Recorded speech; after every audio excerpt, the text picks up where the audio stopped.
ladies and gentlemen, welcome to the monthly Meta-Cafe session. In KL now it's 3:15 p.m.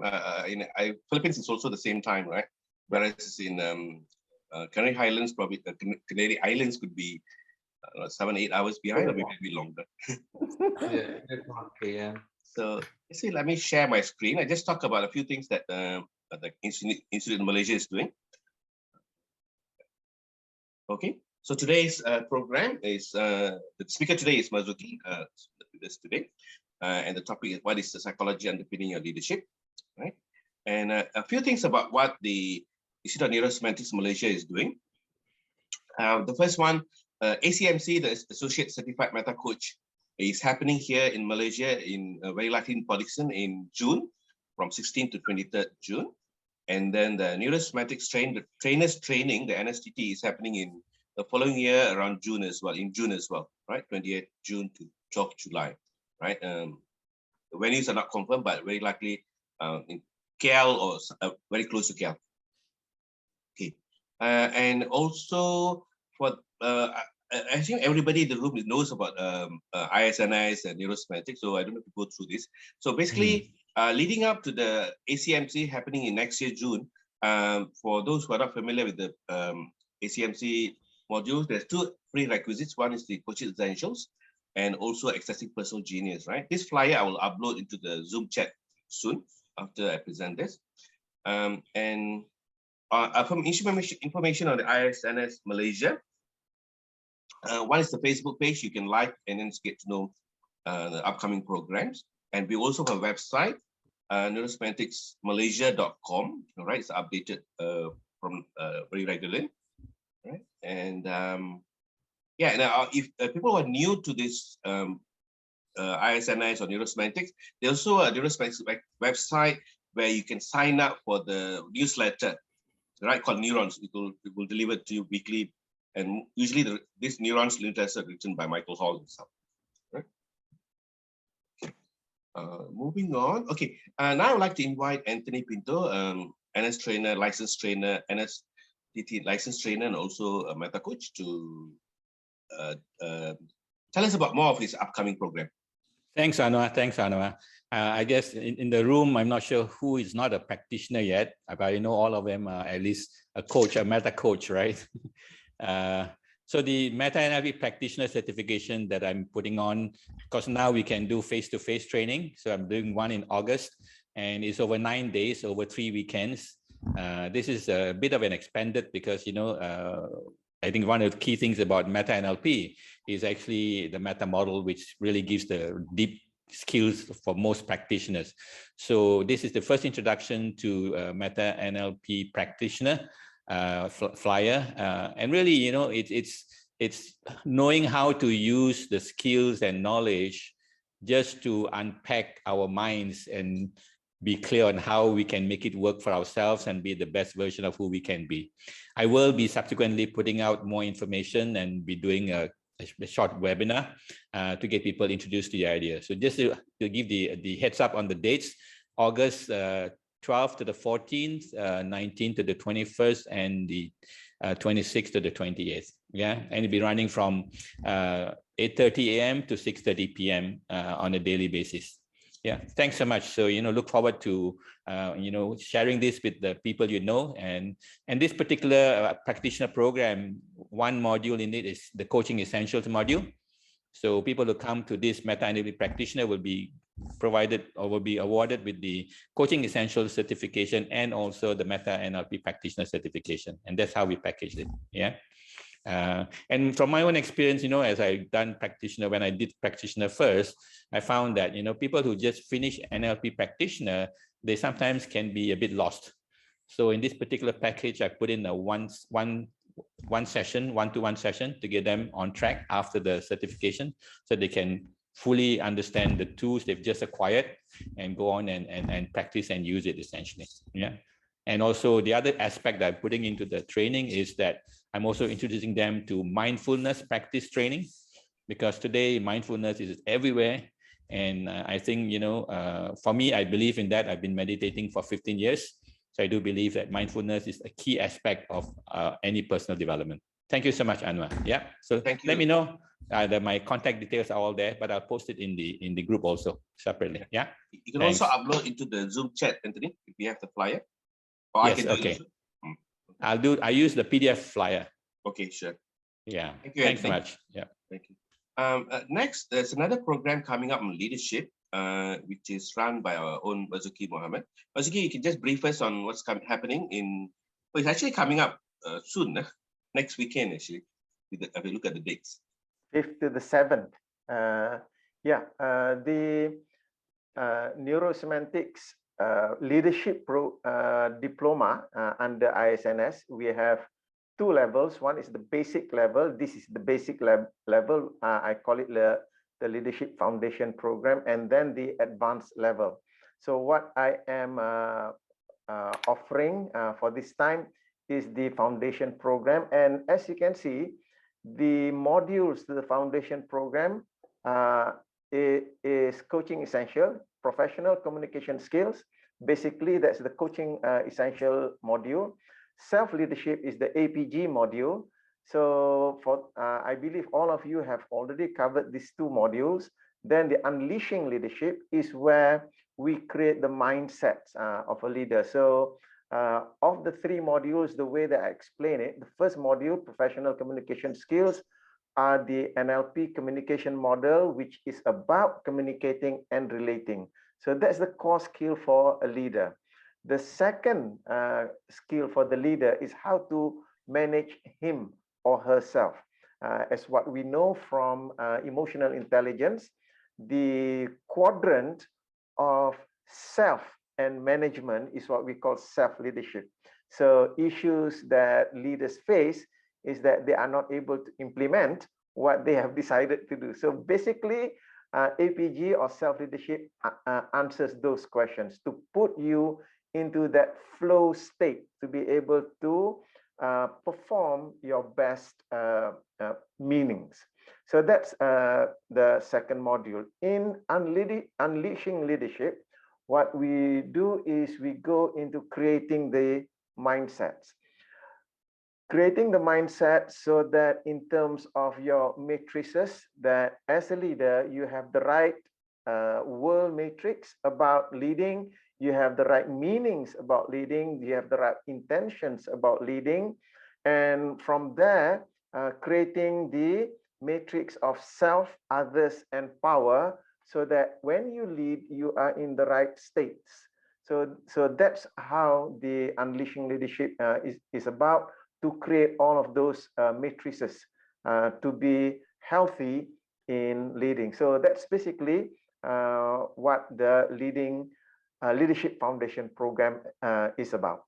Yeah. So the actual Unleashing Leadership will be on the 5th to the 7th of August for those of you who already have Module 1 and Module 2. Yeah. Thank you, Mazuki. You can also upload this flyer to the Zoom chat if you have a copy, or I will do it. So basically, that's the introduction to what the Malaysian Institute is doing, and also the 2 upcoming programs by our own trainers and coaches. So Mazuki, I'll stop here, and then I'll hand over to the MC today. And while I'm doing that, I'll also make Mazuki the host again. Too much mentoring.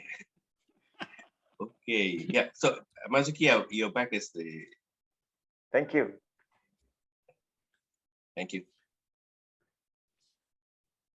So let me just share screen here.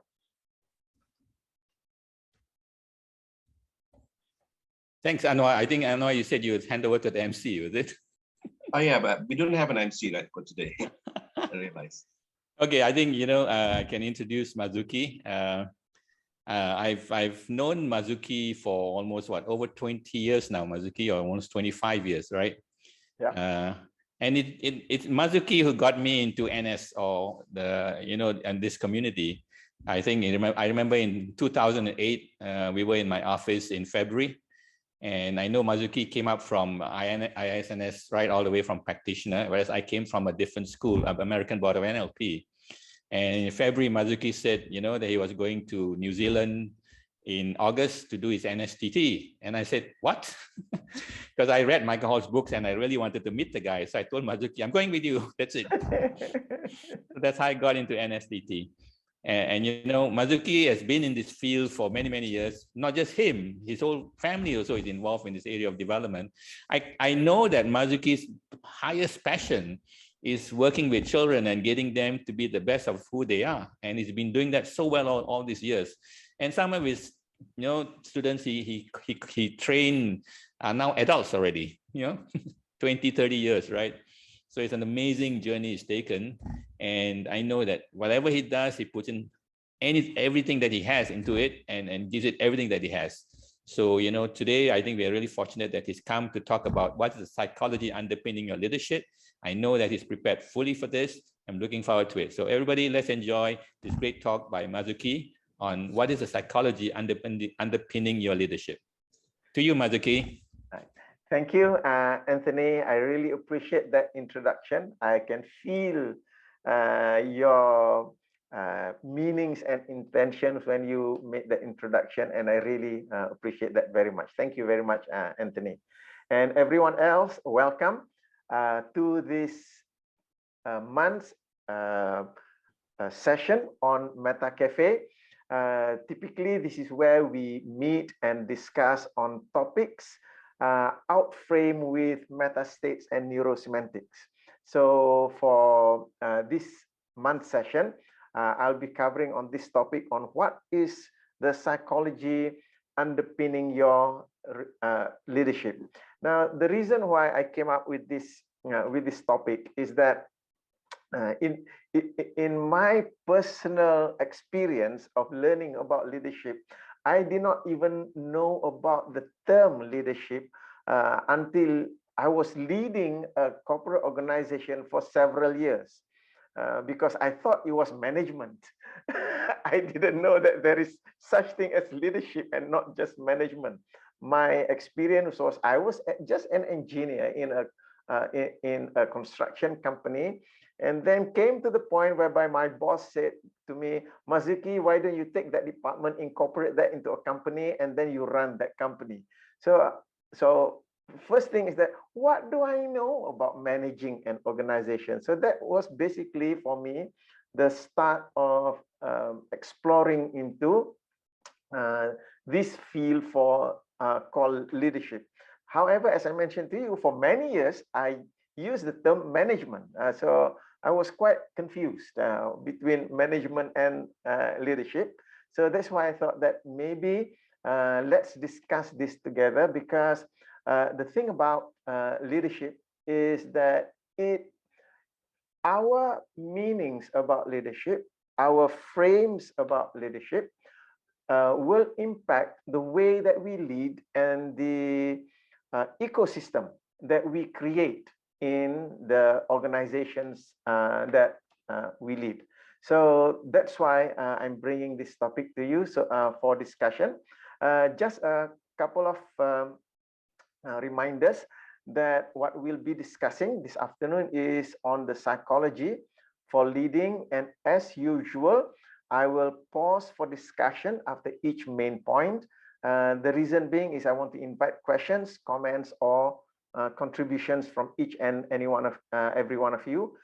Even if I have not reached to the end of the point yet and you have questions to ask, raise your hand in the, there's that icon where you raise your hand, then I will notice that. And I will be happy to pause and get those questions from you so that we can turn this into a discussion. And the other thing that I just want to warn you is that my style is to be light and humorous. So if I laugh or smile, I'm never laughing at you, but at our silly human qualities. My purpose is to lighten things up, reduce being serious, and be more real. So with that out of the way, let's begin with this topic on what is the psychology underpinning your leadership. Now, there are many schools of psychology. kinds of psychology, areas of psychology, such as child psychology, adult psychology, abnormal psychology, industrial psychology, group psychology, and as well as leadership psychology. Now, the key thing that I would like to remind you that whichever psychology that you use in leading will impact the result that you get. So that's the first warning that I give to leaders to get your psychology right. The psychology that you employ to deal with people forms your belief about people. The thing about belief is that it is a self-fulfilling prophecy. So with that belief about people, your psychology about people, you are creating the psychological environment in the workplace. So the question that you want to ask yourself is that, are you clear about which psychology you are using? Why are you using that? And the more important question is, does it work? And as what we usually say in the context of neurosemantics, is that it is not so much is what's right, what's wrong. What we are looking at is it working for you. So for most people, and this is the issue that I've picked up over many years as I continue on my journey in learning about leadership, is that for most people, their understanding of the nature of human nature is informed by incidences and experiences in life. What if those incidents and experiences do not represent human psychology? So you form a psychology about human beings that is not accurate, wouldn't it? So have you heard people say that people are lazy, people dislike work, people have to be supervised? So if somebody listens to all of those and then forms a psychology of human nature based on those words, what would the consequence be? Then that person, driven by that type of psychology about human beings, what they would do in an organization is that they set up a punishment system when people don't do work. And in order to get people to do work, they just want to throw carrots or sweeteners so that people will keep working. And then they set up management systems to catch people doing wrong and also to measure how much of the work that they are doing. I'm not saying that there's anything wrong with performance management systems, but what's the intention behind it? Yeah, I've come to an experience a few years ago, whereby the people, the workers in the organization refused to sign their annual KPI sheets, because to them, these are just ways that the management is going to catch them when they do things wrong. So the psychology that we have about the people that we lead is important, because it defines the way that we interact and relate with those people. Now, in the context of leadership, leading involves psychology. Of course it does. In leading, we deal with human nature and human functioning. So we are using psychology and we are assuming numerous premises about human nature. But what kind of psychology is this? What kind of psychology do we need to lead effectively? We have to ask this, because there are many different kinds of psychology. Not all psychology is the same. Let me pause there. Anthony, go ahead. You have a question. So Mazuki, when you're talking about psychology, right? So when we break down that word, the psychologics, so just wanted to get some clarity on the use of that word psychology, because as you said, there's so many different fields of psychology. Yeah. Yeah. So you're talking about the psychologics of leadership, or what is the psychologics underpinning leadership? Yes. So what I'm referring to is, what are your meanings, understandings about human nature when you lead? So this informs your understanding of how human beings operate. So this is what I'm referring to as the psychology that you are using to lead people. Yeah, does that make sense? So it's about how you understand people think and feel. It's about how you understand people's behavior. So that will influence the way that you deal with people, the way that you lead, the way that you communicate with people. Yeah. So as I mentioned, not all psychology is the same. Freudian psychology significantly differs from behaviorism, from cognitive psychology, from developmental Gestalt psychology.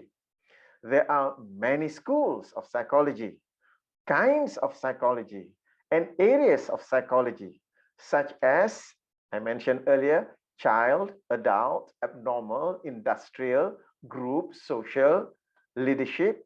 Those are the different kinds of psychologies. Now, each of these different psychologies operate from its own set of assumptions. I just want to underscore on the word assumptions, because those assumptions are key to how we behave towards people when we lead. So each of these psychologies operate from its own set of assumptions and beliefs about people, human nature, change, growth, learning, and a dozen other key areas that affect how a change agent works. Some psychologies are highly deterministic in nature, such as psychoanalysis, behaviorism, while others present human nature as highly fluid and changeable, such as cognitive psychology, logotherapy, reality, brief psychology, and so on. Now, in neurosemantics and meta-coaching, we assume that people are both sane and well. If they are not sane, we allow a psychiatrist to take over. And if they are not sane, what are they doing there? They need to be brought to that level. So in neurosemantics and meta-coaching, that is our first assumption. We assume that people are not broken, wounded, sick, pathological, defensive, or stuck at a historical stage of development. So one thing we definitely know is this: the psychology for leading is not about abnormal psychology. It is not about pathology or about human brokenness, not at all. So the psychology for leading is the psychology of human health and high-level functioning.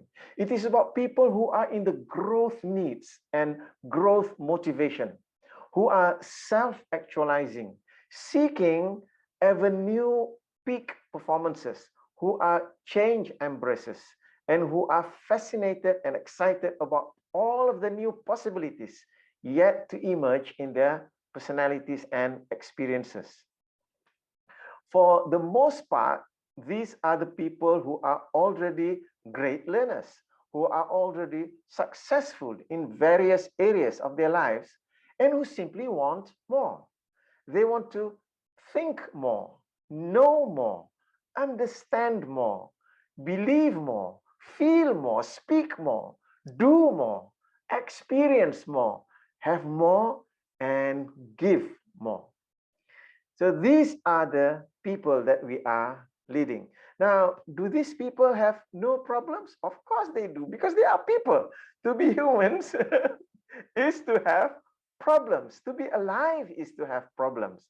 The distinction is the kind and quality of problems which they experience. People who are sane and well, they have different problems as opposed to people who are unsane and unwell. The problems that they face, the problems that people who are sane and well that they face are not the kind of problems that call for intervention of psychotherapy or psychological dysfunction, trauma, or pathology. The problems which they do have are those which are blocking and interfering them from reaching their visionary goals. So instead of dealing with serious problems of self, the problems that people who are sane and well face are the problems of growing, the problem of self-actualizing, or those of solving an external problem in the world. So when we talk about having the right psychologists, we want to have the psychologists of the people who are operating in the areas of health and high-level functioning. If, as a leader, you are having the psychology that people are not sane or unwell, then you are creating a different kind of issues in the workplace. If I were to recall an incident that happened many years ago with one of my clients at that time, I was quite stunned dealing with the executive director of the this is the executive director of the manufacturing organization. My interaction with him caused me to question, what kind of psychology does he have in his mind about the people that he leads? He leads an organization of at the lowest point about 4,000 people. He said this: my managers are not smart enough to learn about leadership. And I went, whoa. That's his understanding of the psychologics of his people. They are not smart enough to learn about leadership, so don't bother to teach them about leadership. It came to the point whereby when a few of his staff wanted to attend the self-leadership program, they requested from me, can you make a different brochure for us to sign up?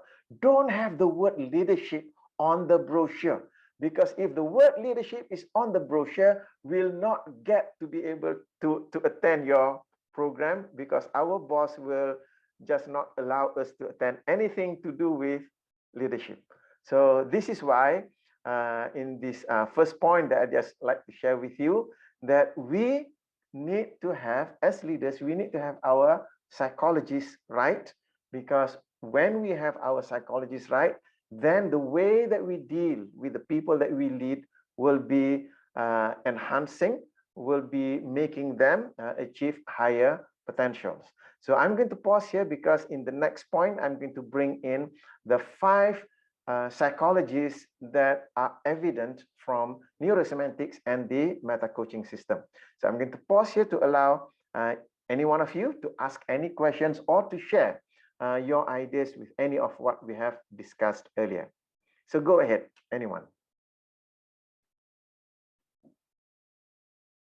And you are welcome to think out loud.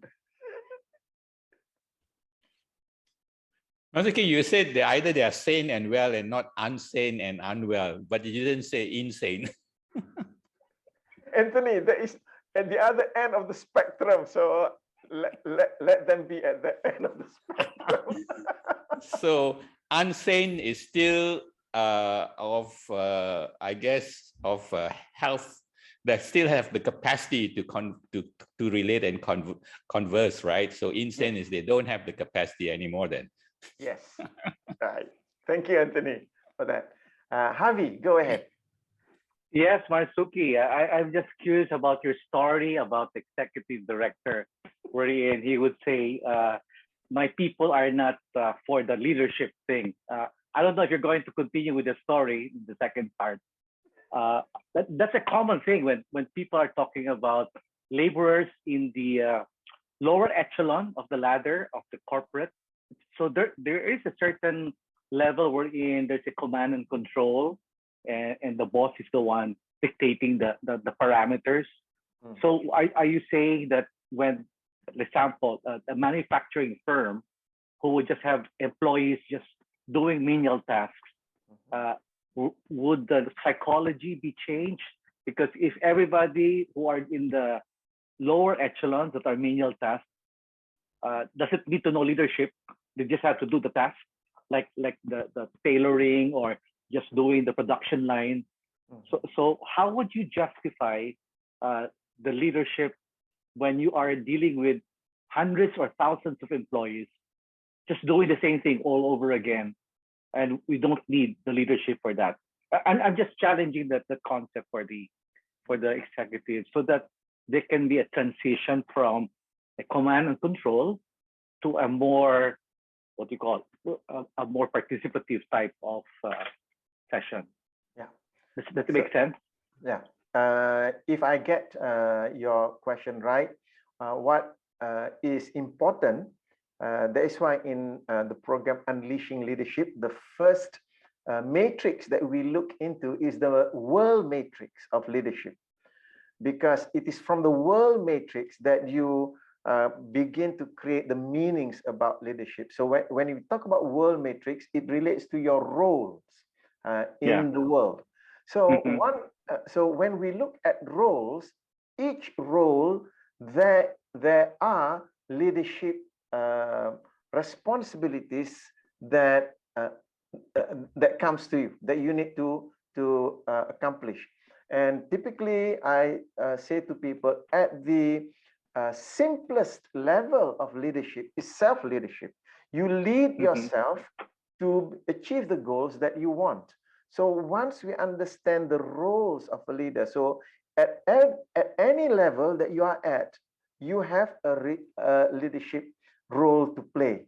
So when we talk about leadership, it is not, because for most people, they think about leaders is positional leadership. So if I'm not elected as a leader, therefore I'm not a leader. And for many people, that's why in Unleashing Leadership, we start off with the world matrix, so that people can now realize that I'm a leader wherever I am, even if I am a factory floor operator. Yeah, there is a leadership role that I need to play over there. So we start off with roles, and then we go into kinds and levels of leadership. So understanding that makes a tremendous difference to most people, because the myth and the misunderstanding that people have is that they are rigid in their understanding of leadership as to the positional leadership. I'm not the prime minister, therefore I'm not a leader. So that kind of thinking. If I can just, can I add to this? Yes. Sometimes people or leaders or business owners, they don't know what psychology is, but they have these role models. For instance, one of these businessmen I know, his role model is Donald Trump, and he's very, you know, what he thinks leadership is like what Donald Trump does in his apprentice program with ends with "you are fired." So he does to his staff, and every now and then, very frequently, his business go into crisis. You know, he has trucks, vehicles, and goes missing. So you know, if you treat people, you know, you're fired every day. They are not in one. They don't want to serve you. For one, they are there just for the money. Once they have it, and you know, when they get a better job, they'll move on. Right? They only stay because they have no other options. Right? Yeah, that's the other thing that you can observe in businesses or organizations. Yeah. And one of the examples that really impressed upon me the importance of leadership is that previously I had a neighbor who keeps a dog, and the dog is 24/7 leashed by a chain to a tree in the compound. And every time I walk past the house, I always felt really sorry for the dog, because the dog really looked psychotic in its behavior. It behaves in ways that I would say that's a mad dog. Yeah. And the only reason that that dog became psychotic is because the owner keeps it chained 24/7. So when you as a leader, you leash your staff with a really tight leash so that they can obey at your every command, then you shouldn't be surprised when they turn psychotic. Yeah. Yeah. Yeah, to add to that, Harvey, you know, this discussion leadership, right? I like what, you know, this Cousins and Posner, the main, the challenge, the leadership challenge, right? And the very bottom line is this: leadership is everyone's business. Right. And this reminds me of a story. You know, they say that when President John F. Kennedy went to NASA a long time ago and met all the rocket scientists and physicists and mathematicians, all these great people, right? And he was very impressed. And as he was leaving the facility, in the corridor, he met the janitor, the guy who, you know, sweeps the room and all of that. And he said to the janitor, and he said, "And you, my man, what do you do at this facility?" The janitor propped up his body and shoulders and looked at the president and said, "Just like everyone else here, I'm putting a man on the moon." See? Yeah. So leadership is everyone's business. I guess the challenge for leaders, Mazuki, is how to develop that kind of psychologics, right? That leadership is everyone's business, yeah? And you're going to take us through that, right? Yes, yeah. So thank you for your sharing just now. Now I will take you to the next point that I would like to share with you. And when Dr. Anwar said that about that businessman whose model for of a leader is Donald Trump. So that is also how most people develop their leadership skills and the psychology of leading by, I'll use the word modeling others. The thing about modeling others is that there is no one person who has it all. And if I may use the example of Robert Kiyosaki many years ago, he had this to say to us. He said that if you want to model me in the area of business, I'm happy to be your model. If it is in the area of investment, I must warn you that I'm just starting. But don't ever model me in the area of parenting, because Kim and I decided that we are not going to be parents. So that impressed upon me that when we model someone, we need to model them in the area of strength. Most people, they fall into the trap when when they model someone about something, they take everything in. The thing about human beings is that we have our weaknesses. So to be clear about what we are modeling, and we want to take the best from that. So that's why the skill of modeling in neurosemantics is critical. We want to model the best behavior. So when we talk about the psychologies, so we are talking about the mix of psychologies that we modern leaders can take from, because these psychologies are, when they inform us of the psychology of human beings, that gives us the best results when it comes to leading people in this day and age. So let's take the first one from neurosemantics and meta-coaching system. The first is self-actualization psychology. The first and most fundamental psychology is that which created the paradigm shift, as it focused on human nature in its full range of possibilities. These psychologies includes our basic or lower needs, as well as our higher needs. This was the incredible contribution that Abraham Maslow made in his hierarchy of human needs model in 1941. So in self-actualization psychology, we understand that to rise to one's highest potential, a person has to learn to cope effectively with the deficiency needs of survival, safety, and security, love and affection, and self-value, needs of esteem and recognition. Gratifying those needs sufficiently enables us to move on to the growth needs, the being needs, the be needs of self-actualization. So the deficiency needs of survival, safety and security, love and affection, self-value needs of esteem and recognition, when we know how to gratify those succinctly, then that will catapult us into being able to gratify the higher level needs or the being needs. So that's the first psychology that we see as the psychology of the healthy human being. Next psychology is developmental psychology. This is the psychology that focuses on the stages that people go through as they develop mentally, sexually, socially, in self-development, morally, and so on. It describes the process of maturing in all of these facets of ourselves. The psychology focuses on how people develop, how they find and fulfill their talents and passion, how they start with their predispositions and become well adjusted, how they can become fully what they are capable of becoming.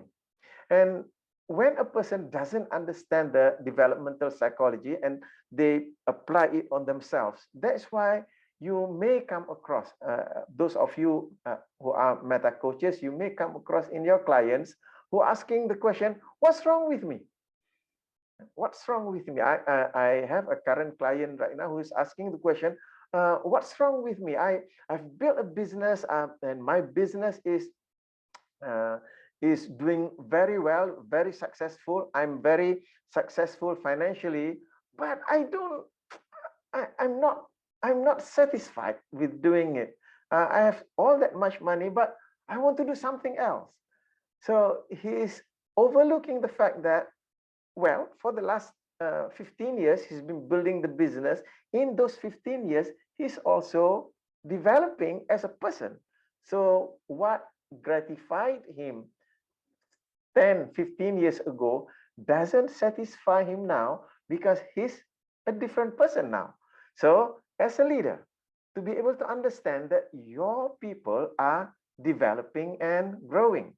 So that's why developmental psychology is an important component that we bring into our mix of psychologies when we are leading. Next one is cognitive-behavioral psychology. This psychology focuses on the primacy of thinking and behaving in influencing our experiences. It highlights that internal mental maps which we create about things, in turn, guides our actions and behaviors. For the early NLP developers, this gave them a way to begin modeling the structure of subjective experience and provided tools for changing one's mental maps and thereby changing one's responses. Within cognitive psychology is the area of communication psychology. This psychology focuses on information theory, on how we send and receive messages within ourselves, that's intrapersonal, and with others, that's interpersonal, which creates states of understanding and meaning. It describes how communication works, the elements of communication, the nature of language, and so on. So a leader who understands human beings from the cognitive behavioral psychology will not just verbalize his instructions, he'll also be measuring the responses from his instruction in order for him to benchmark What is the quality of the understanding of the people about the instructions that he gives out? The next psychology we bring into the mix is the social and group psychology systems. Social psychology includes many things: anthropology, sociology, interpersonal relationships, group dynamics, and so on. All of these disciplines focuses on how we can work best with others as we create win-win arrangements, effective, loving, and trusting relationships, collaborations, and high-performance teams. Our social psychology includes the many human processes whereby we interact with each other to create our group and organizations. It focuses on the group and social dynamics that play a significant role in social factors as leadership, management, politics, government, and so on. In business, I'm sure you are familiar, in business theory and application, the theory X and Y of the different kinds of workers. Theory X describes workers who don't want to work, don't want responsibility, challenge accountability, and who have to be motivated, watch, and control. In the words of one of my friends, these are the people who hate their jobs, who hate their bosses, who hate their company, and yet they prostitute their time for the money that they get at the end of the month. So that's the theory X of people. Now, theory Y, on the other hand, describe workers who want to work, enjoy work, long to take responsibility, love challenge and feedback, and who only need some general support. Whenever I think about people who long to work and who want to work, reminds me of my eldest granddaughter. I call her Grasshopper. Those of you are not familiar with that. Her name's Azara. When she was 6 years old, she went up to her mama. Mama, can I do the laundry from A to Z? That stunned me, a 6-year-old girl, and she's been doing the laundry from A to Z since 6. Now she's already 13, so she's happy doing that.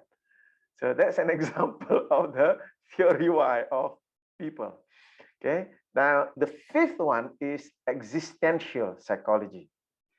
At the heart of this form, the psychology, is the emphasis on the philosophical concerns regarding what it means to become fully human. The aim in this is to enable people to accept awareness for themselves, their mortality, and to enter into the human experience of freedom and responsibility for action. The central concepts include self-awareness, freedom to choose, responsibility, anxiety, ultimate aloneness, authenticity, relationship, and the quest for meaning. Choice lies at the heart of existential humanistic psychology. Viktor Frankl said that the last human freedom is the freedom to choose one's attitudes, something no one can actually take from us. So that's existential psychology. So we covered 5 psychologies from neurosemantics and the meta-coaching system. A couple of things that I want to share with you over here is that the first is the caveat. Why I feel so strongly about bringing up this topic on the psychologies behind that are required for modern day leaders is that for many of us who are exposed to learning about human behavior through NLP, what we have realized is that these psychologies that I've just mentioned earlier are not explicit in NLP. They are implied. They are implied through the 18 or 19 or 20 presuppositions. They are implied. It's just that in neurosemantics and the meta-coaching system, they are explicit and expressed. So that's the difference that we can see what's happening in the NLP community. And when we compare it with the neurosemantics, we bring all of these psychologies explicitly, and we express them as the psychologies behind the structure of human performance, human behavior.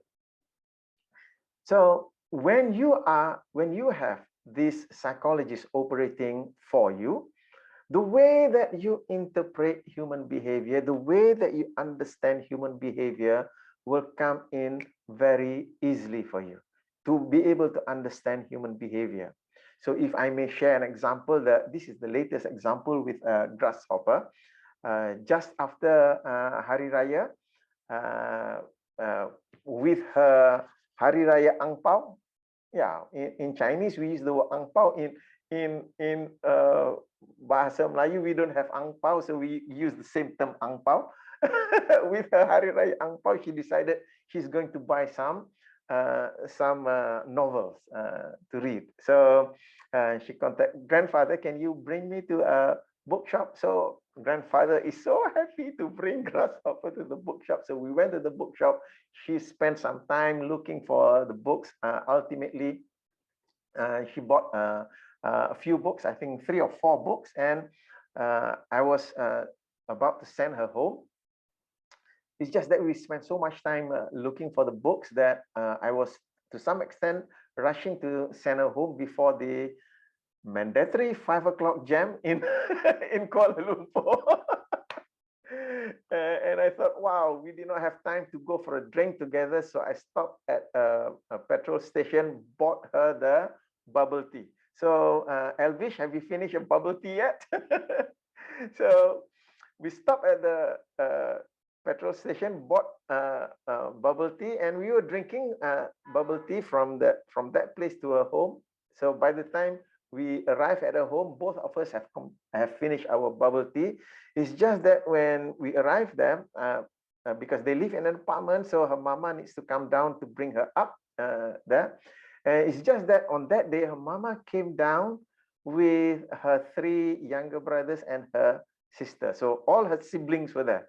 So when we arrived there, she looked at her siblings being there. The first thing she asked me, she looked at me and she was quite apprehensive. Grandfather, what do I do with this? Holding the empty cup of bubble tea is empty.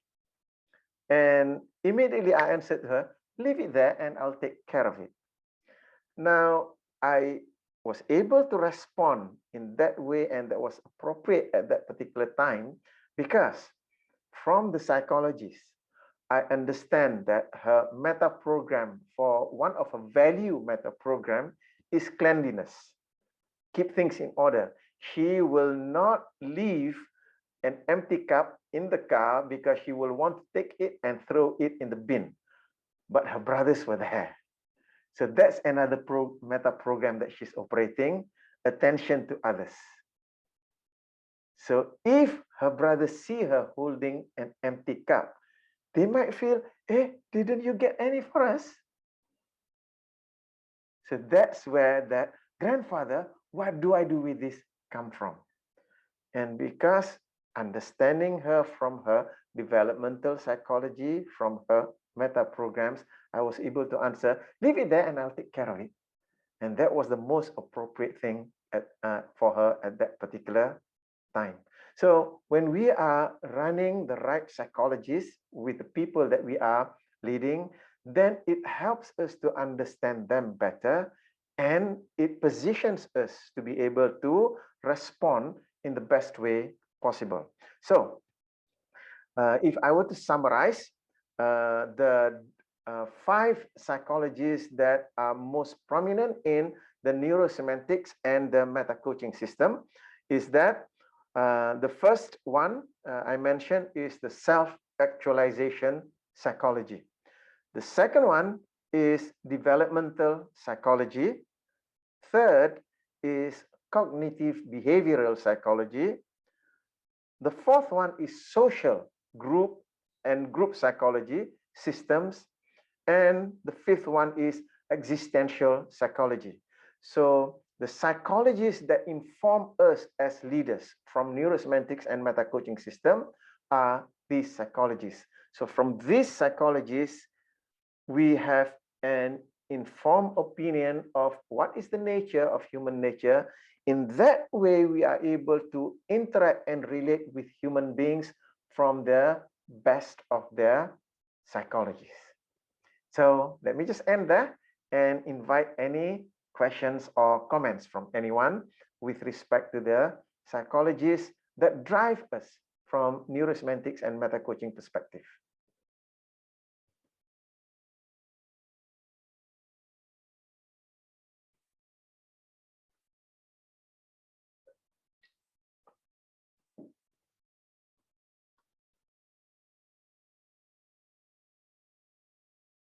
Wow, I didn't know that I was able to induce you into that state of trance.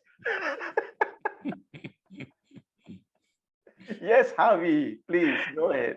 Yeah, unless anybody else would like to speak, I'd like to, I think, speak verbally from my thoughts.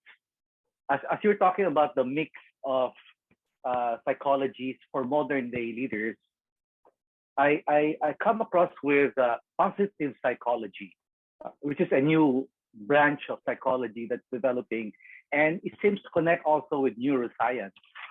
Can you comment about that on positive psychology? Is that part of the mix of psychologies that you look at for modern day leaders? Yes, positive psychology the first one I mentioned, self-actualization psychology.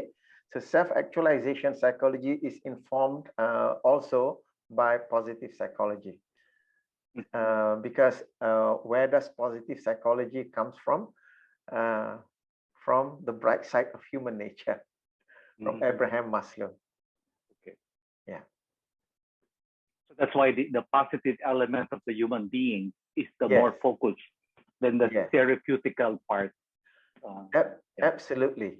Yeah, because prior to that, the psychologies of Freud and Jung are the psychology of the sick people, the dark side of human nature, when the psychologies are broken or hurt, so they are operating on the dark side. So what Abraham Maslow said is that if we are looking at the best performance, why should we look at this kind of psychology? This psychology is useful for us to treat people who are hurt. How about people who are well?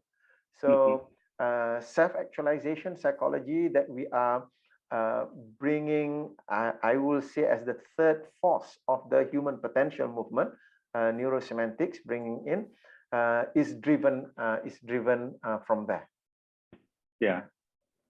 So yeah, I understand about the positive element of the human nature, and we know in the world today with a lot of volatility, uncertainty, people are falling or circling down into the dark side. No?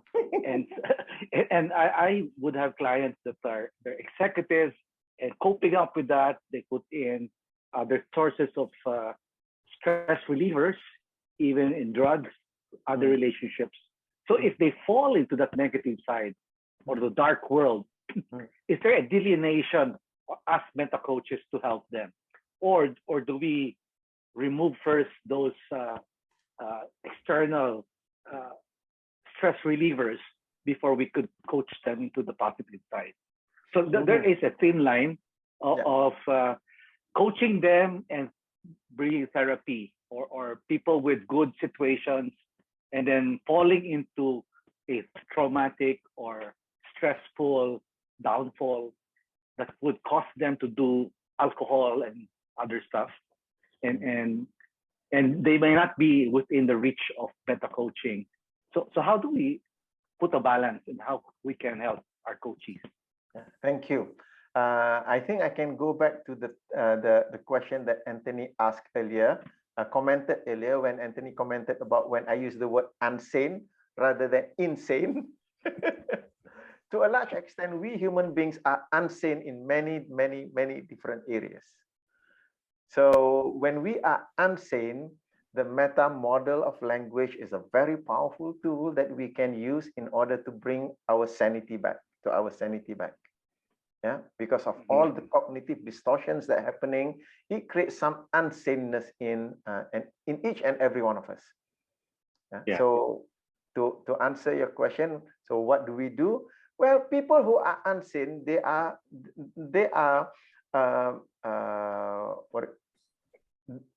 they can respond well to the coaching facilitation model that we are using. They are able to do that.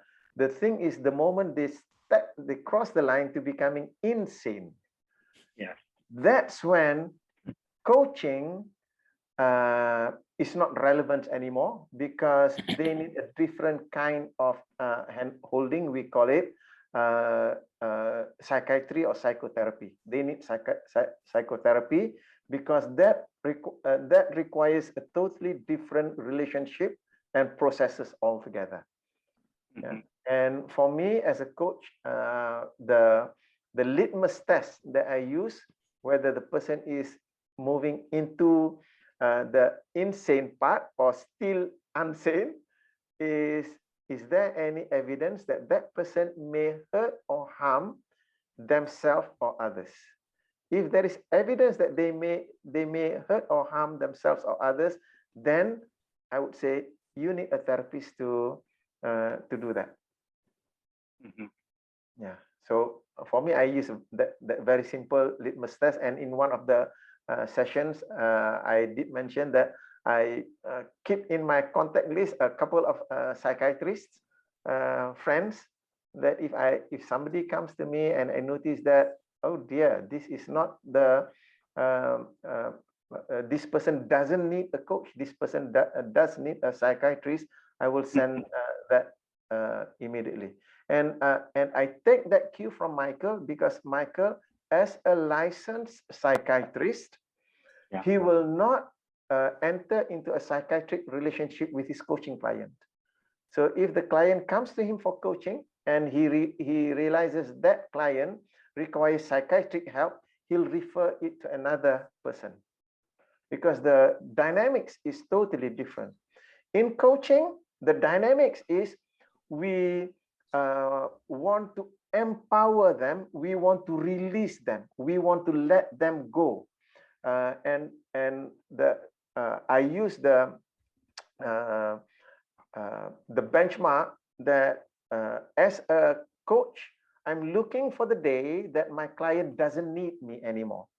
So I want them to grow. However, the dynamics between a psychiatrist and a client is, the first thing is to get the client to be totally dependent. So in coaching, we want them independent of us, but in psychiatry, there is the need for reparenting. So the client, the psychiatrist needs to bring the client to be totally dependent on the psychiatrist, so that the psychiatrist can reparent the client. So totally different skills required. Okay. Thank you. Thank you. Coach Tan, go ahead. Yeah, thanks Marzuki for sharing. Very interesting subject. I'm very like to ask two questions. Maybe from your experience, you could actually enlighten us. Do you see these 5 areas of psychologies still apply to the Gen Z, the generations that's rather very unique, and that sometimes they are very good, like actor, actress, within matter of second they can switch, and that's first question. Second question is, how do you see we know that the brain don't know, we all do, the human don't know the brain true or not true, including the intention that is bad. Let's say I give you the drastic example of politician who is unethically right, are not right, but they actually think they are right. So in that perspective of unethical behavioral, that sometimes they do it intentionally, like our Malaysian politicians that they do, and we will all know that it's not right, but they are, to them is right. I mean, that's how, because the brain don't see the reality of the factors. So what is your comments? Wow, do you want me to comment about the politicians first or the Gen Z first? No. Go by the sequence. I'll take the easy one out. The Gen Z. The way that I see it is that there is no difference in terms of the psychologies. Whether you are a baby boomer like me, Gen X, Gen Y, or Gen Z, the psychologies remain the same. From what we understand is the difference are in terms of the values and priority of values. So that's why they behave in a different way. So even approaching them from the meta programs perspective, you can immediately pick up the meta programs that they are operating. It's the values. Now, and because of the different values, they develop different set of skills. So that's why they operate differently from us. If I may give an example, is I noticed that Gen Z and also the late Gen Y, they are terribly masterful when it comes to negotiations. Because they grow up at a time whereby they notice that in order for them to survive and thrive in the new world, they need to have that skill. And my youngest daughter is one of them. And she knows that she's so masterful in negotiation. She came to the point whereby if she wants anything, she'll not ask from daddy, because she knows that daddy will give to her. She'll deliberately ask from her mommy, because mommy will check, because she knows she's got daddy in her wrapped up. She's that good. So it's not about the operating from different psychologies. We are looking at meta program number 60, which is unlimited, the values, and they have different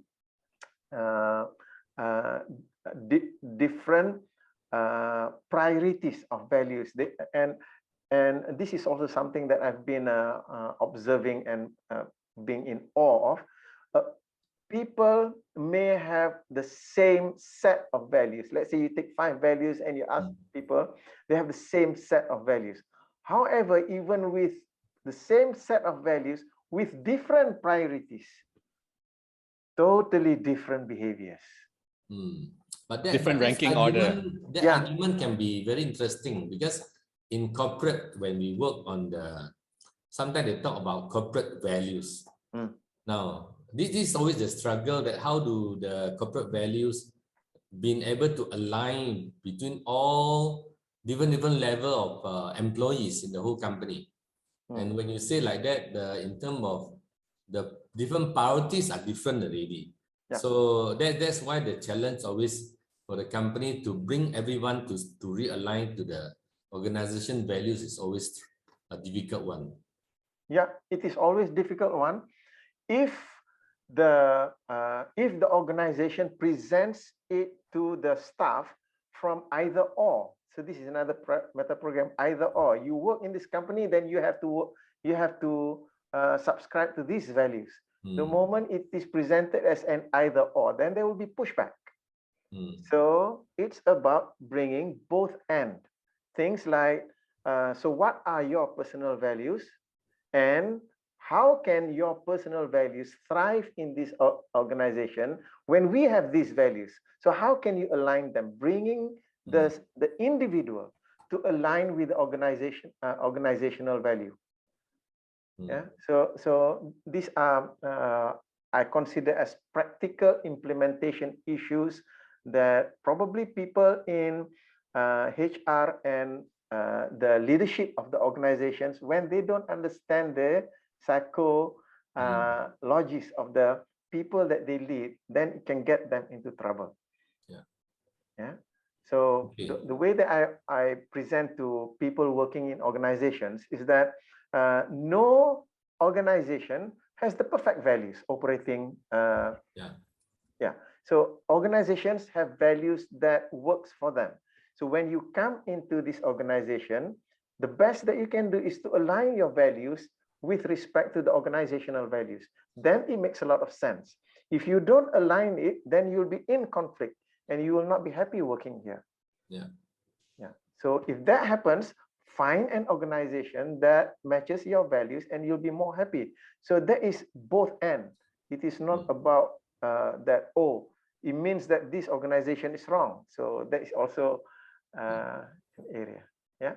Now, with respect to second question, the second question, unethical behaviors. When we talk about unethical behaviors, ethics is very subjective. Ethics, morals are very subjective. So that's why when we talk about ethics and morals, we want to bring it into the context. Yeah. So the ethics in Malaysia may be different from the ethics in the Philippines, for example, and it may be different from the ethics in China and also America. So when we talk about ethics, we are referring to the ethics in Malaysia. Now, ethics are a set of acceptable behaviors that we as a society come together. Yeah. Now, when we say people are ethical, their behavior is congruent with those set of norms. Yeah. Yeah. However, when it comes to human beings, because of going back to the values, because of the mismatch of values between personal values and societal values, that's when people behave in the way that is in alignment with their personal values, in mismatching the organizational values or the societal values. We on the outside see, oh, that person is not ethical. But as far as that person is concerned, he is operating according to his ethics. And the primary ethic that puts a person in at odds with society is the meta program of attention to self or attention to others. So when a person's attention to self overpower the attention to others, so meaning to say the matrix of self and the matrix of others is unbalanced. The self is much bigger. They will not dither around to think about what's going to happen to society. They just pursue what's important to them. To them, that is totally ethical. I am looking after number one. What happens to society is none of my business. So that's basically what we are looking at. So for that person, it's completely ethical for him to take whatever is what? Cash is king, rakyat is king. What? No, whatever that he's in capability of taking. Yeah, whatever he's capable of taking, he'll take it. Because that's apa malu bos. Apa malu bos. Yeah. So in society, what we want to have is that people who have a balanced matrix, balance in the sense that they have a healthy matrix of self and healthy matrix of others. When I live in society, I am gaining so much value from society. That's when I will put my personal interest at times secondary to what is demanded by society. Yeah, I'm learning currently learning to really follow traffic rules. I admit that I don't follow traffic rules all the time. I tend to go over the speed limit. However, I'm retraining myself. Okay, there is a reason why they have speed limit, and I want to be responsible in that particular way. So that's why when people have a conflict between societal societal interests and personal interest, the person who has an over-empowering self matrix, and that is unhealthy, an over-empowering self matrix will make decisions to their personal interest at the expense of society. As far as they are concerned, they are ethical.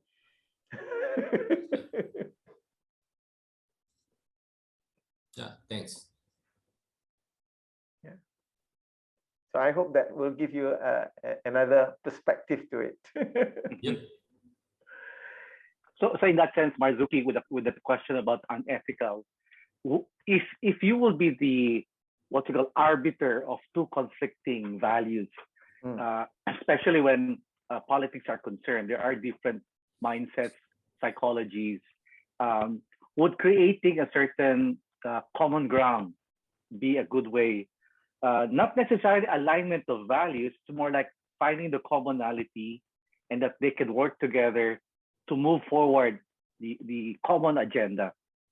So there could be some practices that can be considered unethical and cannot be used by the others.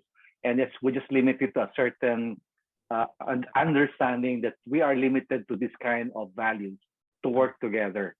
Instead of saying either or, either you work with me or you do it differently. Because I believe Malaysia is a conglomerate of different culture and ethnic backgrounds.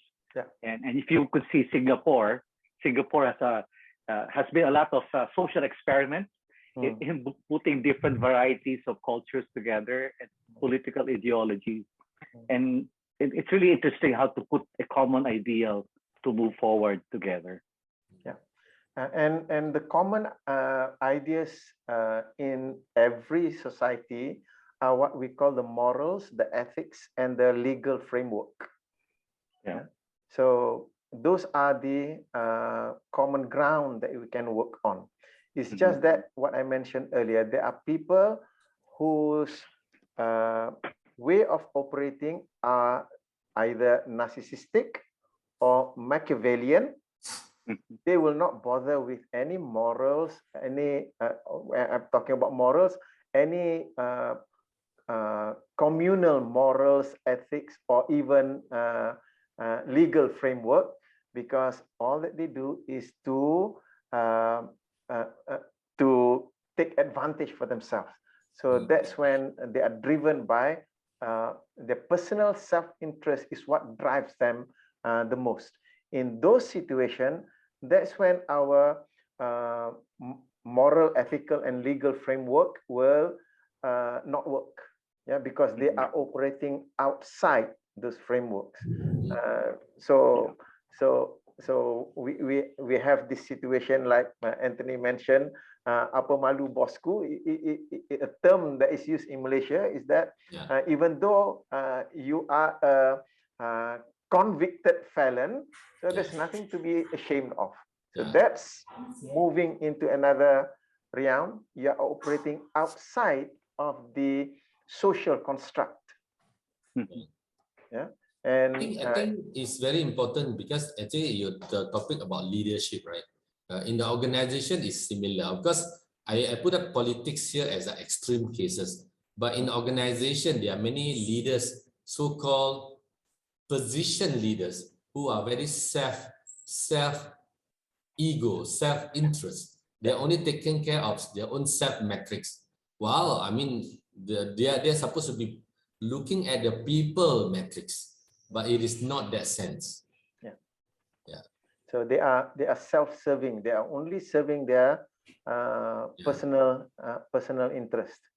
So when I mean, joke aside, that sometimes they say, okay, I cannot recruit people who are smarter than me, or more beautiful than me, or more smart, more nice looking than me, or else I don't get attention for the bigger bosses. And you know, the other aspect of leadership, Marzuki, is that when we use the word leadership, it's so nominalized, right? Because then at the end of the day, we got to ask the question is, what are we leading? Are we leading people? Are we leading knowledge? Are we leading, and then the psychologists could be quite different in the context, right? Yeah. So in this case, I guess we're talking about leading people when all the psychologists, of course, we're talking about the human psychologies and human behavior, right?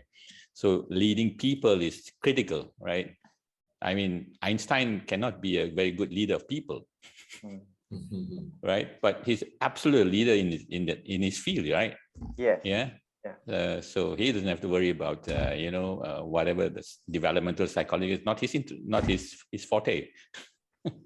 So those are the different levels of leadership and the categories of leadership. At the same time, when we are looking, that's why the first psychology that I mentioned, self-actualization psychology. So with self-actualization psychology, where are we leading people to?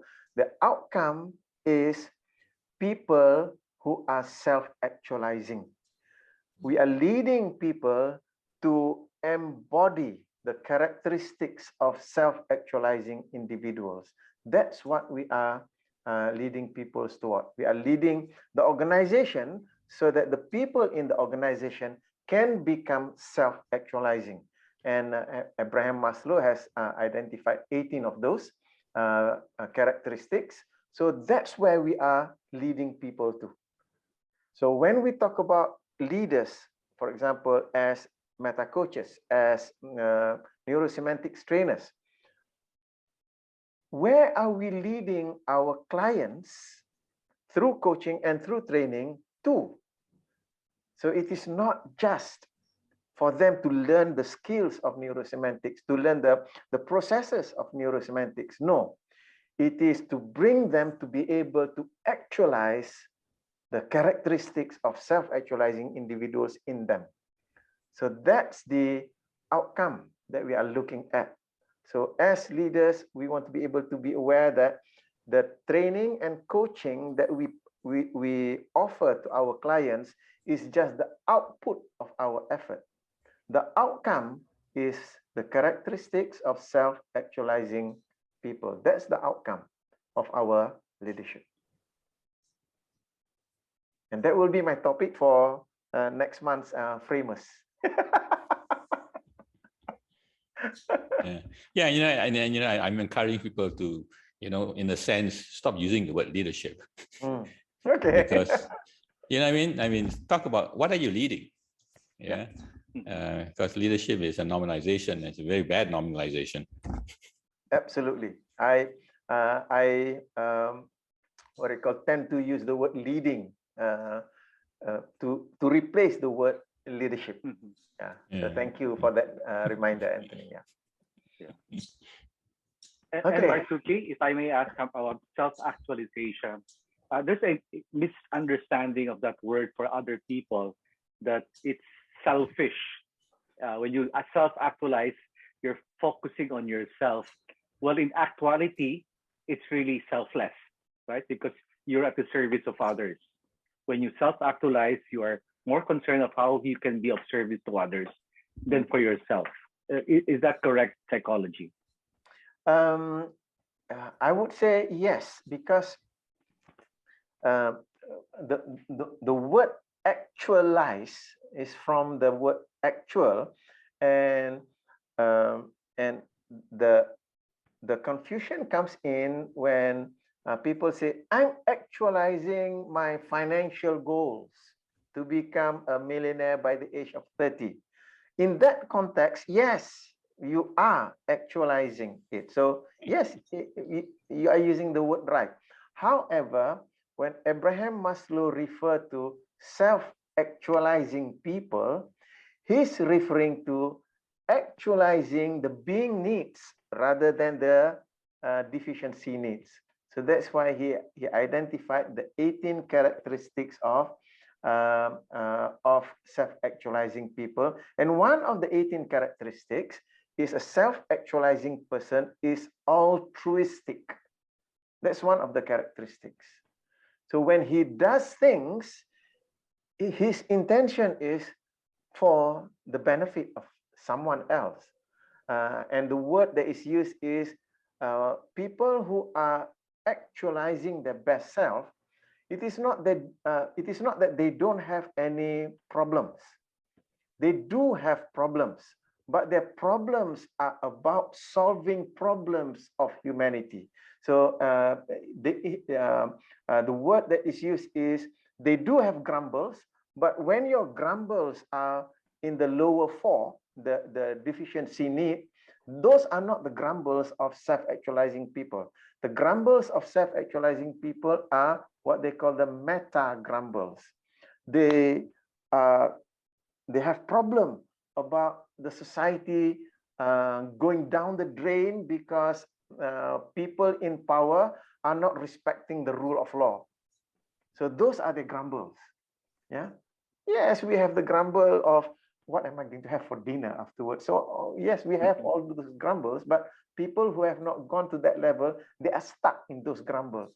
How many more handbags should I buy? Which supercar can I thrash? So those are the kind of grumbles of people who are in the deficiency need are talking about.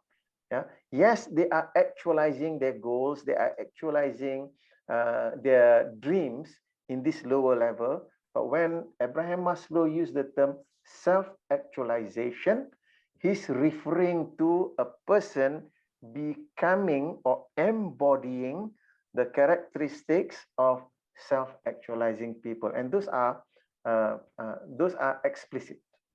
Okay. Yeah. Thank you, Marzuki. Thank you. Okay, coming almost to the end of the session, I would like to hear from you. What is your takeaway from this session?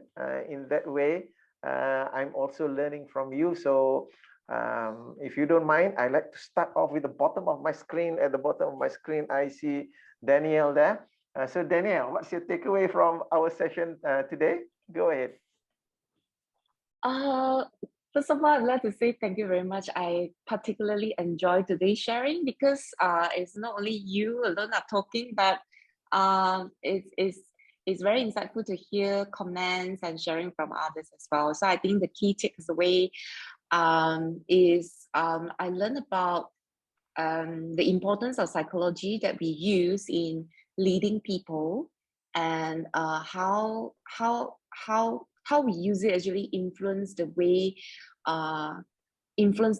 we lead, as well as in terms of what are the benefits when a leader, the lead people, what sometimes we have blind spot. So I think with today's topic, it gives me some clarity on the things that I need to look out for. Yeah, so that is my biggest takeaway. Thank you. Thank you, Danielle. Moving on to Darren. Go ahead, Darren. Are you able to access the mic? Oh, good. Yeah. Hi, thanks a lot, Marzuki, for the very interesting session. I'm delighted to learn about all the 5 different psychology in the leadership. And as you said, because as people progress, then their needs will change, and therefore the motivations as well as the leadership styles would need to change as well. So we cannot be using something that we used for 5 or 10 years ago and then apply it in the recent situation. I think that's what I learned most from you and the team today. Thank you very much for the wonderful sharing. Thank you very much. Thank you, Darren. Elvish, go ahead. Are you able to access the mic?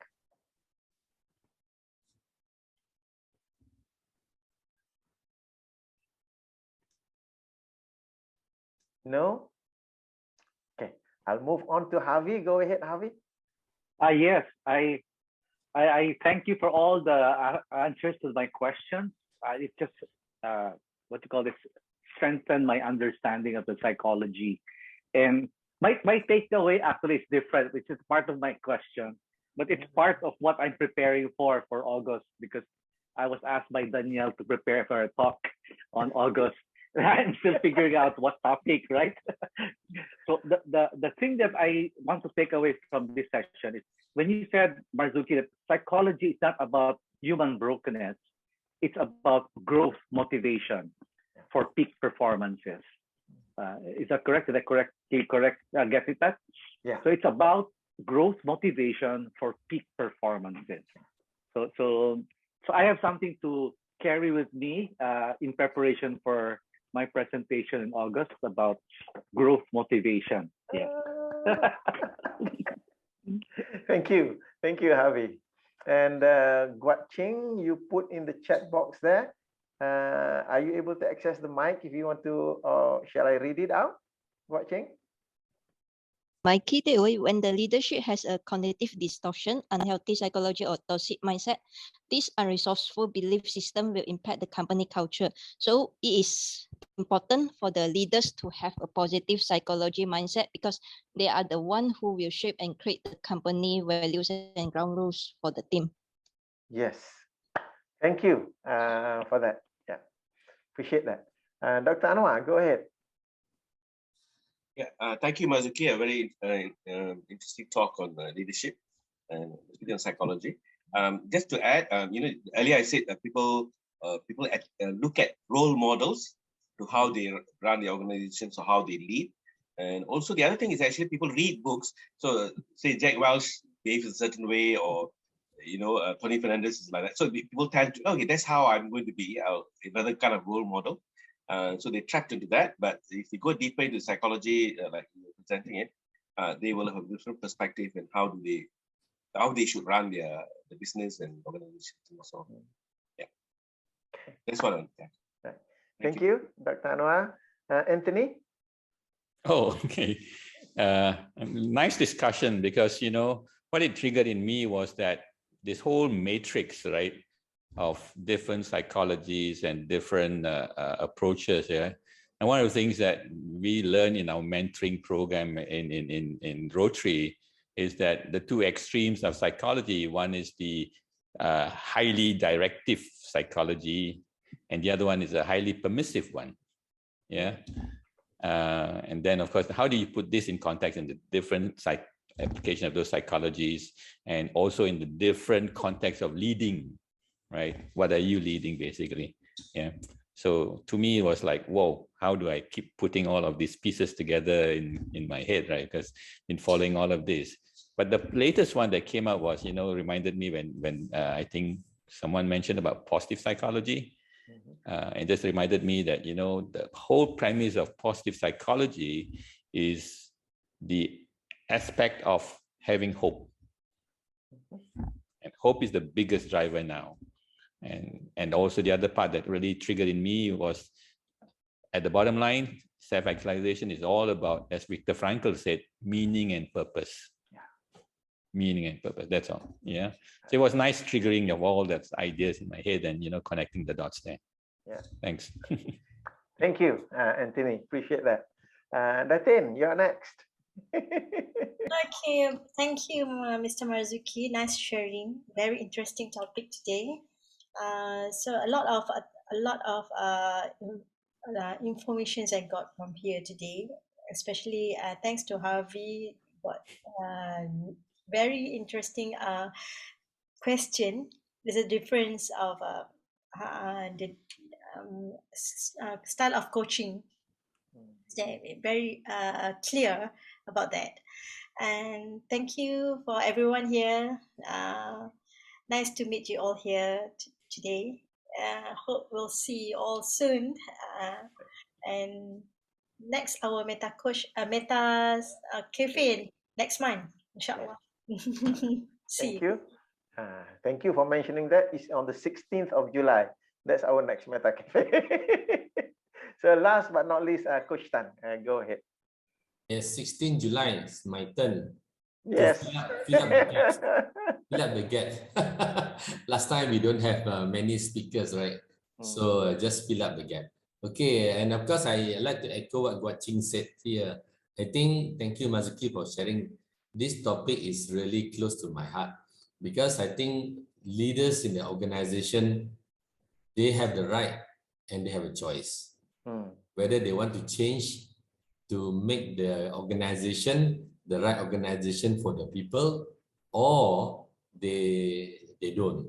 Because like one of my current client, they have a toxic environment culture in the organization, and people are leaving almost like every month, every alternate weeks as well, and yet the leaders do not see it, you see. So I think this is really connected to what we are having discussion today. It would be nice if they are here to hear it. Indirectly, we are not aiming at them, but I think they should actually know what metrics are they operating. Yes. Yes.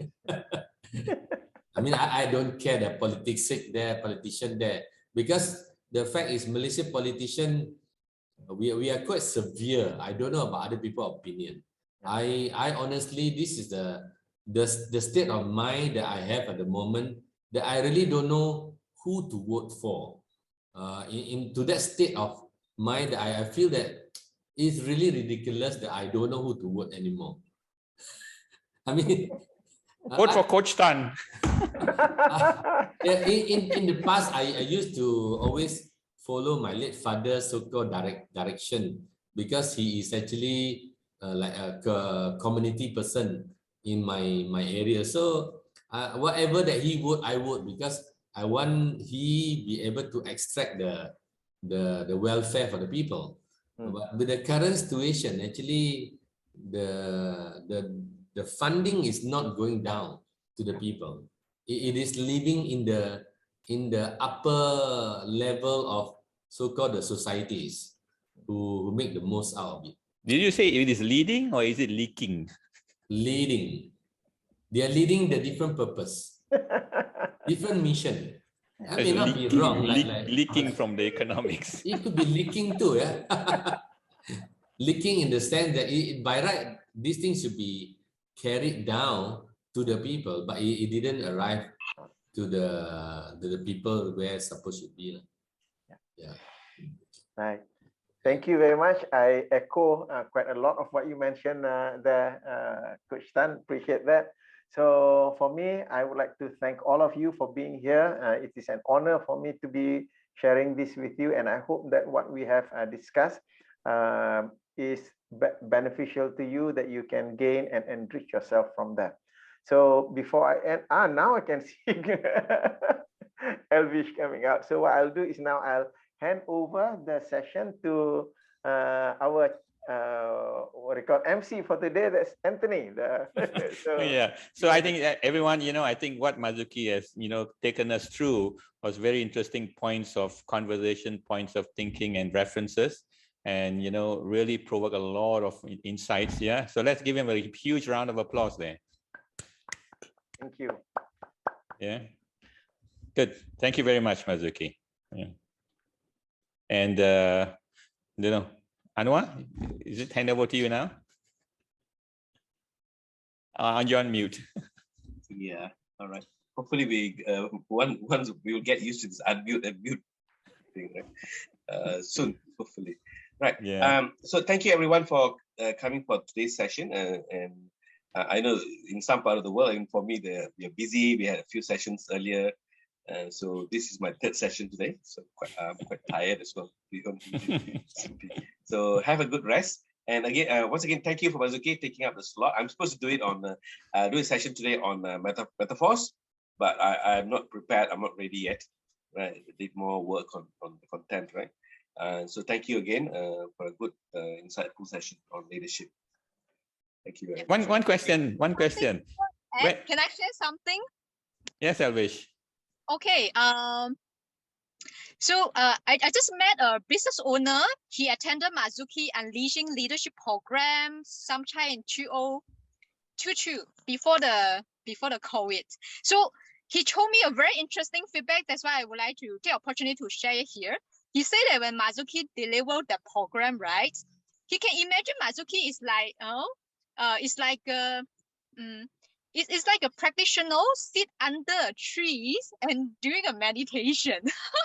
So this is what he gave a metaphor that, when he see Marzuki presented the topic, he finds it's like very enlightening. Yeah, this is a business owner. It's called what his name? Ko Chun Sen. He owned a solar energy company, which is quite huge in Malaysia. He gave a feedback that sessions really shift his mind for some matrix, because Unleashing Leadership also talk about others and most of the matrix in between. So he said it's truly beneficial. Yeah, so this is a feedback I really would like to bring it up, because I think, oh, this is so important, right? Because trainer, we need feedbacks as well. Yes. Thank you. Thank you. Yeah, my question was, when is the first face-to-face Meta-Cafe?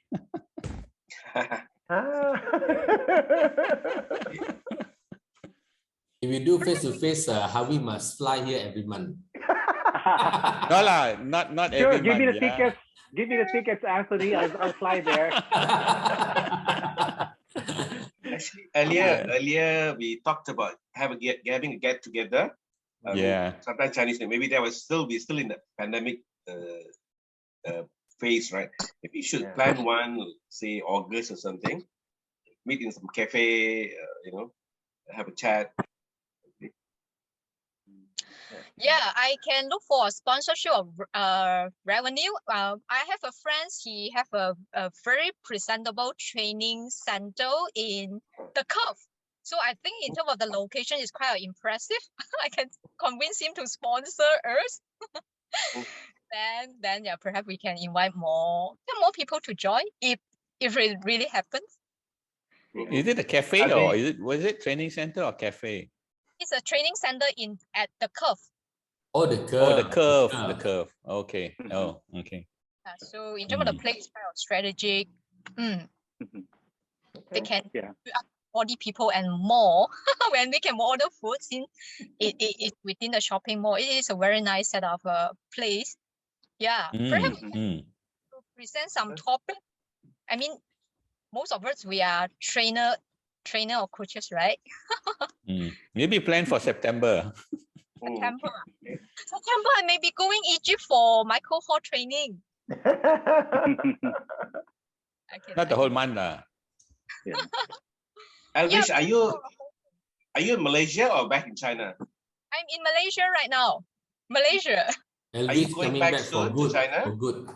I'm probably not going to China, because going to China we need to quarantine for 14 days, self-finance, 14 days in hotel, and then 7 days at home. So 21 days being quarantined, I think no way, it's not ecological. Yeah, so for time being, I'll be staying here and actively involved to promote meta coaching, ISNS, and so on. Yeah. Cool. Yeah. You know, speaking of face-to-face meeting, we are preparing to bring people to Malaysia in next year for the ACMC. Perhaps that could be a good time for us to have a certain get-together, either before or after the ACMC. Yes, great idea. Great idea. Great idea. Yes, I like that. So, if you arrive early, a day early, or giving leave, we can actually take you, around KL or even outside KL. Yeah. I'm looking forward for the dumplings that Elvish would treat me to. Yeah, actually, I know the before the session starts, right? Might be a good idea. Then the bonding during the sessions will be great, huh? Yeah. And I tell you a secret, Dr. Anwar, he's very good to know where's the good food hunting.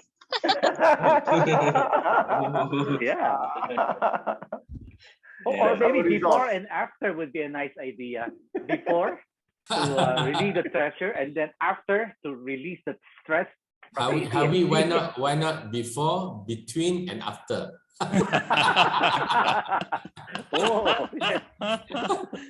Yeah, wonderful idea. Yeah. Yeah. Definitely plan for it. Yeah, excellent. The last time Aldem and Sheila all came for their master prac, but some time ago. They were here a few days here, 2 days I think. So after the master prac of 40, I can't remember how many days now. We took them around Putrajaya and then KLCC, had lunch, dinner, and all. I didn't know them at the time. Yeah. Yeah, there was in Sri Petaling with Colin Cox, right? Yeah, correct. Yeah. Yeah. I heard about that one. Yeah. Yeah. Looking forward to that. Excellent, man. Wonderful idea. Then we must think of inviting other countries to come also and have that session. Yeah. And I want to feedback today after the session with Michael, right? I just have a short call with Mandy, and she committed to bring some trainees to Malaysia as well. Good. So hope can make it for 2023 if the policy is not forcing for the quarantine. I think more probably we can have some people from China. If not, then we must wait for NSTT. Yeah. First finger. And what's happening in Egypt in August? September. Michael went to Egypt for the Unleashing series of program, Unleashing Creativity, Productivities, Leaderships, and Vitality, and yeah, that's a series. Also, Michael will talk about APG for trainers, because recently there's a new version for the APG content as well, starting from the States, then moving, and going through the 14 patterns and so on. Yeah, so the 2-day one, right? The 2-day business APG. I guess, mistaken, will be 2 days for the APG for trainers, and then other program will be 3 days. Yeah, I'm planning to go. Yeah, I'm looking for sponsorship. I'm talking to my friend. Okay, you sponsor me, then I go to your company and deliver the program. Wish me luck. Wish me good luck. How many days, Elvish? Okay. I send you the dates because it's 3 days for each of the Unleashing, like Unleashing Leadership. Yeah, 9 days, like 9 days. Yeah, Unleashing is Mazuki, 9 days, right? Unleashing series. More than that. More than that. Was it 18 days? 6 modules. It should 6 modules, so it should be 18 days. Consecutive 18 days. Wow. The way that Michael ran it in Hong Kong last time, instead of 3 days per module, he compressed it into 2 days. So that's why we were in Hong Kong for 12 days for the Unleashing series. Yeah. But it's crazy. It's crazy if it is compressed into 2 days. We can have Mazuki to train us if not going to Egypt. Yeah, that's another option. I'm looking into the currently HRDC. They have this micro credentialing process, whereby when you qualify, when you comply to the requirements, the program will be accredited by MQA, Malaysian Quality Assurance. That's the accreditation for all universities in Malaysia. So what I'm planning to do is to bring all the Self-Actualisation Psychology diploma to be accredited by MQA. So in that way, we can also invite HR practitioners into that. HR practitioners that are looking for such programs. And since it is going to be recognized by MQA, then that will give recognition to the program as well. I've been cracking my head for a long time how to get the accreditation. Now HRDC is coming up with this micro credentialing process. But they're slapping a pretty high fee on the MC though, Mazuki. Oh yes, 300 ringgit per cert per trainee. Yeah. Yeah. Quite a bit. There's some conversations in the trainers group on that one. So see how the balance. If you can stop recording first, I think you'll be good. Yeah. I think